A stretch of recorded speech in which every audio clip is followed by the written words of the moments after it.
اللہ اللہ اللہ اللہ اللہ اللہ الرحمن الرحیم۔ نبی کریم صلی اللہ علیہ وسلم نے ارشاد فرمایا، فساد ذات البین ہی الحالکہ، آپس کا فساد یہ مونڈ دینے والا ہے۔ جیسے نائی کا استرا یا اس کی مشین سر کے بالوں کو مونڈ دیتا ہے، اسی طرح آپس کا فساد دین کو مونڈ دیتا ہے، انسان کے وہ نیک اعمال ختم ہو جاتے ہیں۔ تو فساد ہوتا کس لیے ہے، جھگڑا کیوں ہوتا ہے؟ اس کے بہت سے اسباب ہیں۔ ان میں سے پہلا سبب جو ہے وہ ہے تکبر، کہ ہر آدمی یہ سمجھے کہ میں بڑا ہوں، تو اس کی وجہ سے تکبر کی وجہ سے اختلاف ہوتا ہے۔ تو انسان جب خود کو بڑا سمجھتا ہے اور بڑا سمجھنے کے نتیجے میں اپنے کچھ حقوق گھڑ لیتا ہے کہ میرے درجے کا تقاضا تو یہ تھا کہ فلاں شخص میرے سے ایسا سلوک کرتا، دوسرے نے ایسا سلوک نہیں کیا، تب دل میں شکایت پیدا ہو گئی، نفرت پیدا ہو جاتی ہے۔ اور پہلی وجہ تکبر ہے۔ تو آدمی کوشش کرے دل سے تکبر ختم کرے، خود کو چھوٹا سمجھے کہ میں چھوٹا ہوں، میری خاص کوئی شان نہیں ہے، میری خاص اہمیت نہیں ہے، اور میں عام ایک سادہ سا آدمی ہوں۔ اور جس لحاظ سے بھی دل میں بڑائی کا خیال پیدا ہو، مثلاً بہت مالدار ہوں، میں بہت خوبصورت ہوں، بہت طاقتور ہوں، میں بہت صاحب علم ہوں، یہ میں بہت سمجھدار ہوں، میں بہت نیک ہوں، تو آدمی دنیا میں دیکھے اسی کام میں اس سے بڑے لوگ دنیا میں موجود ہوں گے۔ تو پہلی وجہ اختلافات ہی کیا ہے؟ تکبر سے ہم بچیں۔ شیخ سعدی رحمۃ اللہ علیہ نے فرمایا، تکبر عزازیل را خار کرد، بزندان لعنت گرفتار کرد۔ تکبر نے شیطان کو ذلیل کر دیا اور لعنت کی جیل میں ہمیشہ کے لیے گرفتار کر دیا۔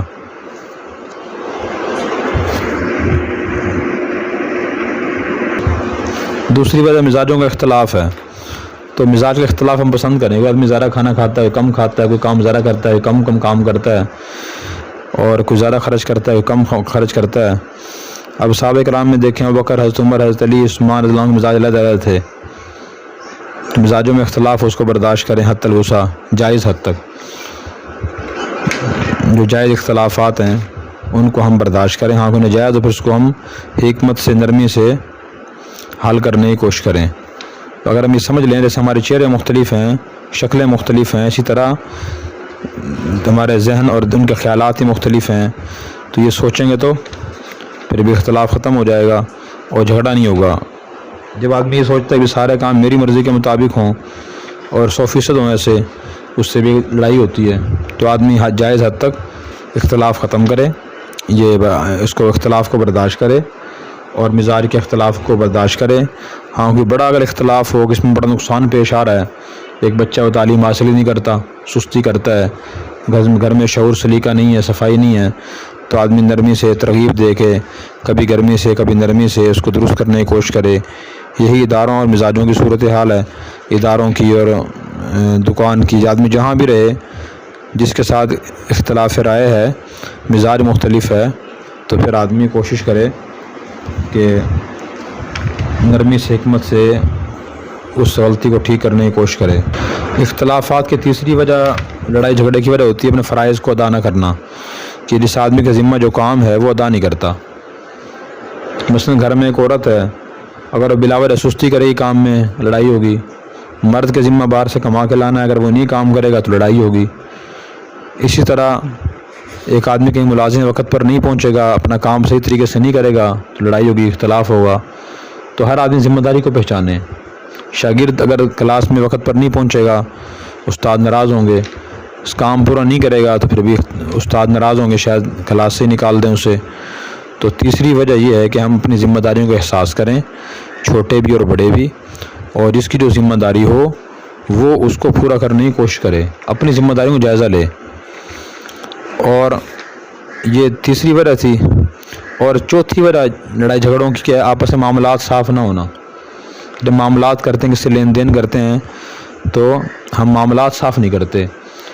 کسی سے اگر دل ملا ہوا ہے اس کو پیسے دیتے رہتے ہیں مفت، یہ نہیں بتاتے کہ ایسے دے رہے ہیں، میں ہدیے کے طور پہ دے رہا ہوں، امداد کے طور پہ دے رہا ہوں، یا میں بطور قرض کے دے رہا ہوں۔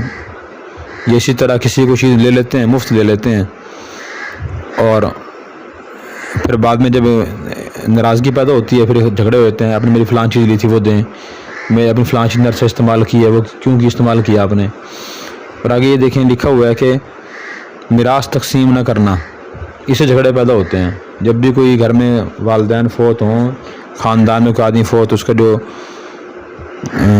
وراثت ہے وہ فوراً تقسیم کرنی چاہیے، جس کا جو حق ہے اس کو دے دیا جائے۔ اگر حق دے دیا جائے تب بھی پھر اختلاف نہیں ہوتا۔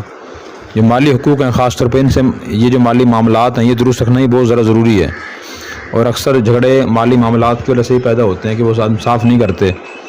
اور ہمارے ہاں غلط یہ باتیں ہیں، جب کہ والدین فوت ہوتے ہیں تو کہتے ہیں کسی کوئی چیز نہیں، بس سب کی مشترکہ ہی ہے، کسی نے میر تیر نہیں کرنی، کسی نے نہیں کہنا یہ چیز میری ہے فلاں کی نہیں، بس سب کی مشترکہ ہے، سب یہاں رہو کھاؤ پیو، کسی کوئی چیز نہیں ہے۔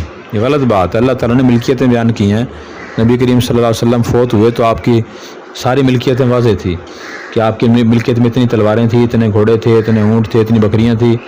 اب وہ واضح تھی تو صحابہ کرام نے بتا دی ہیں۔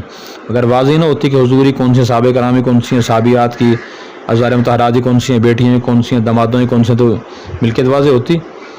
آدمی استعمال کر دوسروں کو چیز دے دے لیکن یہ پتہ ہونا چاہیے کون سی کس کی ہے، تاکہ کل اختلاف بھی ہو جائے تو چیزیں علیحدہ کرنے میں آسانی ہو۔ اگر اختلاف ہوا پہلے تعین نہ ہوئی تو پھر اختلاف جب علیحدگی ہوگی تو پھر بڑے لڑائی جھگڑے ہوں گے۔ اور پانچواں سبب جو نا اتفاقی کے ایسے جھگڑے پیدا ہوتے ہیں وہ ہے کسی کا مذاق اڑانا اور وعدے کو پورا نہ کرنا۔ ایک آدمی کس سے وعدہ کر لیتا مجھے آپ پیسے دے دیں میں آپ کو مہینے کے بعد دے دوں گا، وہ مہینے ہی زندگی بھر نہیں گزرتا، مہینے کے کئی سال گزر جاتے ہیں، اپنے سارے اخراجات پورے کرتا رہتا ہے لیکن اس کے دینے اس کو دیتا نہیں ہے، کہتا کہیں جا رہے ہیں دے دیں گے بھائی، کوئی مر تو نہیں گئے، شہر تو نہیں چھوڑ رہے ہیں۔ اب یہ وعدہ خلافی، تو وعدہ خلافی سے بھی جھگڑے پیدا ہوتے ہیں۔ مذاق اڑانے سے بھی مذاق اڑانا غربت کا، جسم کا، کسی کا فلاں کا جسم ایسا ہے، فلاں چلتا ایسے ہے، فلاں بولتا ایسے ہے، فلاں کام ایسے کرتا ہے، اس سے بھی لڑائی جھگڑے پیدا ہوتے ہیں۔ تو دینی لحاظ سے بھی کسی کا مذاق اڑانا اور وعدہ خلافی کرنا شرعی لحاظ سے گناہ ہے، اور اس حدیث میں آتا ہے لا تماری اخاکا ولا تمازحو، نہ اپنے بھائی سے ہنسی مذاق کرو ایسی جس سے تکلیف پہنچے، اور نہ اسی طرح اس سے وعدہ خلافی کرو اور نہ جھگڑا کرو اس سے۔ جس بات سے کسی کی ناراضگی ہوتی ہو تو وہ چھوڑ دیں۔ حدیث میں آتا ہے منافق کی 3 نشانی، جب ایک نشانی یہ بھی ہے کہ جب وعدہ کرتا ہے تو اس کی خلاف ورزی کرتا ہے، وہ وعدہ پورا نہیں کرتا۔ تو جس سے وعدہ کریں سوچ سمجھ کریں، اس کو پورا کرنے کی کوشش کریں۔ اور 5 اسباب یہ ہو گئے ہیں۔ چھٹا سبب جو ہے وہ ہے امانت میں خیانت کرنا، کہ آدمی کسی سے بھروسہ کرے ہوئی بات اس سے کہتا ہے، کوئی چیز امانت رکھواتا ہے تو آدمی امانت میں خیانت کرتا ہے، اس سے جھوٹ بولتا ہے۔ تو جھوٹ بولنا بھی آپس کے نا اتفاقی کا بڑا سبب ہے، اختلافات کا، جھگڑوں کا سبب ہے۔ تو آدمی کوشش جھوٹ بھی نہ بولے، صاف صاف بات کہہ دیں۔ کسی نے آپ سے کام کہا آپ یہ کام کر دیں، اگر آپ کر سکتے ہیں تو کہہ دیں میں کر دوں گا، اگر آپ نہیں کر سکتے تو پھر آپ صاف صاف کہہ دیں گے یہ میرے کام میرے بس سے باہر ہے، میرے پاس وقت نہیں ہے، معذرت خواہ ہوں میں یہ کام نہیں کر سکتا۔ اگر اس طرح ہم چاہتے ہیں کہ ہمارے گھروں میں، خاندانوں میں اتفاق اور اتحاد پیدا ہو، لڑائی جھگڑوں کا خاتمہ ہو، تو ہم ان 6 چیزوں کی خاص طور پہ کوشش کریں کہ ان کا خیال کریں، تو انشاءاللہ آپس کے جھگڑے ختم ہو جائیں گے اور اتفاق اور اتحاد پیدا ہو جائے گا۔ اللہ ہمیں عمل کرنے کی توفیق عطا فرمائے۔ اور اگر آپ نے ابھی تک ہمارا چینل سبسکرائب نہیں کیا تو فوراً سبسکرائب کیجئے، ساتھ ہی بیل آئیکن پر کلک کریں تاکہ مزید آنے والی ویڈیو ہیں وہ آپ کو وقت پر ملتی رہیں۔ اللہ حافظ۔